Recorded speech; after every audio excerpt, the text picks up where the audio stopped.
So next up we have a couple of quick automation hacks that I think will really enhance your automation workflow if you start putting these into practice. Again, these are simple things like so many of the topics we've covered, but I see so many people overlooking these. And let's just review quickly what they are. So in this example, I've got a basic arrangement here, and I've hand recorded in some automation of the volume of this bass sound, just to kind of tease the bass sound in before it plays full on over here at bar 25. So I'll let you hear what that sounds like. I'll zoom into the automation a little bit so you can see it. I'm automating the track volume here, and you can see I've clearly got some points here where I'm going well above 0 dB. If I go over to the mixer, you can see that. There we go there. So I've got these moments where I'm going above 0 dB, and generally speaking, when I'm automating stuff, especially if I'm automating volume, I don't want this to be going over 0 dB because I'm just boosting the overall signal that I had recorded in, and I run the risk of clipping my master out if I'm not too careful and paying attention to this stuff. So rarely do I like to actually just automate the track volume.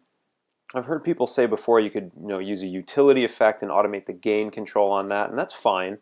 My only issue with that is you run the risk. If I were to copy and paste this automation, the utility effect, if we look at it, let's take a quick look here. The utility effect has the capability of boosting the gain up to 35 dB. So if I copied and pasted that exact same track volume automation, not only would I be turning my volume down, but I'd be boosting it up ridiculous amounts when we see these high peaks in my automation lane here. So we want to be really careful with that. You can use utility, but just keep an eye on that gain and how high you're bringing the signal back up. But what I usually like to do is grab a blank audio effect rack from the audio effects folder. And if you do have other effects on the track, like I have a compressor and EQ right now, you'll want to put this at the end of your signal path. Anything that's controlling the volume of an entire sound in a similar way to what the track volume might be doing should be at the end of your signal path, because the track volume is going to be post FX. We're kind of treating this as a post FX volume control as well. So what we're going to do here is open the chain view, and where it says drop audio effects here, we're going to say create chain. This audio chain that we've created, this is going to give us a simple volume control here. And this is going to do the same exact thing as the track volume up here. It's just happening before the actual track volume gets touched. So instead of automating the track volume, we're going to automate the chain volume. And before we do that though, I want to open up my macro mapping. So let's open the macro controls. Let's turn the map button on. And what I want to do is I want to take this chain volume control and we want to map it to one of these macros. Let's take macro number 1. Before we go any further, let's leave map mode on, and we're going to open the browser, and we'll see a list of our macro mappings. Now here, this is really beneficial. We can set a minimum and a maximum value. Let's set the maximum value to 0 dB, so when we automate the volume, we never go over 0 dB. It caps off right at 0 dB. So if I go back in, and I'll just record a little bit more automation, let's go to our track volume automation first, and let's clear this out by adding it as a lane. Then we can just highlight it, hit delete, and just get rid of it. Let's delete this lane as well, just so we don't confuse ourselves. And what I'm going to do is take this chain volume macro that we've created, and let's add that as the automation lane down here. So now let's record some automation in. Just hit record.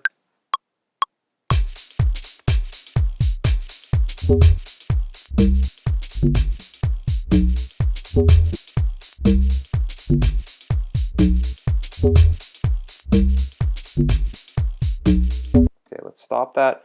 And you can see now we've got a similar automation movement going on here, so similar sort of rhythmic thing happening, but we don't ever have moments where the volume is being boosted above 0 dB. It's always capping off at that 0 dB mark. So anytime you want to hand record in some automation without running the risk of going above or below a certain range of the dial or of the parameter that you're trying to automate, this is a great way to do it. Just simply set up a macro and just dial in the exact minimum and maximum values that you want to be working within. Something I also use this with a lot is if I'm ever automating the grid control, for example, on the beat repeat, or maybe the rate control on an auto pan. If I only want to move within a certain range of grid resolutions, 16th note to quarter note, for example, and maybe not go all the way up to 1/128th note. So little things like that can be really helpful to set up a macro and just restrict the range of motion. Now, another quick thing regarding automation here is, did you know that you can actually snap automation to the grid? And I see people do this, or struggle with this all the time, I should say, where they're trying to do maybe like a simple volume fade. Let's maybe fade the volume up from bar 24 to 25 here.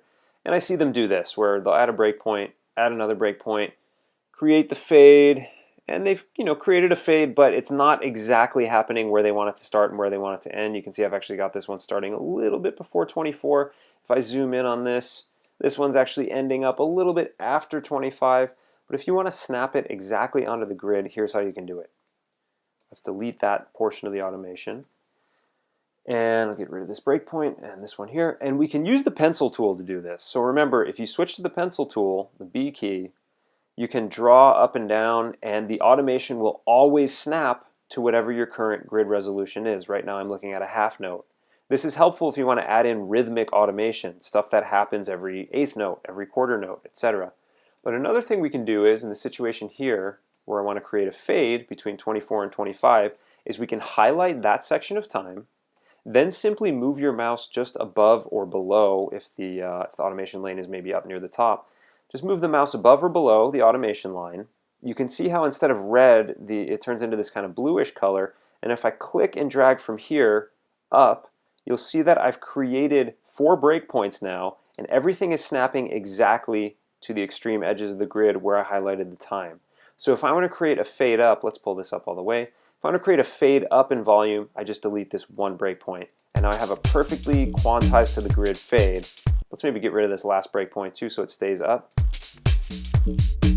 So it's happening exactly at bar 24 and it ends exactly at bar 25. And this is helpful too if we have more complex automation like I've got over here. If I just want to scale all of my automation up or down, I can highlight a segment of time. And if I move my mouse so that the entire curve of automation turns blue. So again, we just got to kind of move the mouse just above or just below a breakpoint. See, the entire curve turns blue, and if I click and drag from here, I can move the whole thing up and down, and the edges stay snapped to the grid, so I don't have to risk accidentally moving it left or right and throwing off the rhythm of how I've drawn in this automation. So again, just a quick recap. We've discussed how to record in automation within a certain range, and you do that by setting up a macro control, whether it be for volume, where we do the chain volume here, or any control on any effect that you want to automate within a certain range. Set up a macro for it first and assign your minimum and maximum values from here. The other thing we discussed was how to snap the automation to the grid, either by using the pencil tool, snapping to your current grid resolution, or by highlighting time using the pointer tool, and then using the mouse, hover just above or just below the line, click and drag up or down to adjust the automation lane and have it snap exactly to the extreme edges of the time that you've highlighted. As always, I hope this has been helpful to you guys. Start putting these automation tricks into practice and you'll be flying through your automation in no time. Take care.